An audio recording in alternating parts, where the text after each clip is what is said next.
Las fiestas patrias iniciaron en el Instituto Politécnico Nacional. Entre trajes regionales, plumas y atuendos prehispánicos, la Compañía Nacional de Danza Folclórica, fundada hace 42 años por Nieves Paniagua, presentó a 60 bailarines en escena, con danzas que van desde los ritmos del zompantli hasta las notas del huapango de la Huasteca. Esta gala folclórica fue organizada con la intención de rescatar el orgullo por las raíces nacionales y la promoción de este tipo de danza que está en riesgo de desaparecer. Por ello es que se solicita también del apoyo de los habitantes de cada región para las coreografías. Nieves Paniagua se ha traído a la gente del lugar de origen para que les enseñe directo a mis bailarines. Yo no podría decir que puedo hacer todos los estilos, porque estaría yo falseando.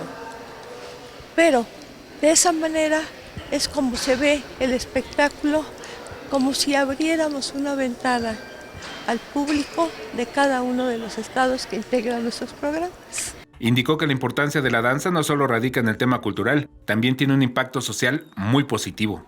Es una satisfacción de que rescatamos a los jóvenes del vicio, de las cosas que no les servían, para que conocieran a su país.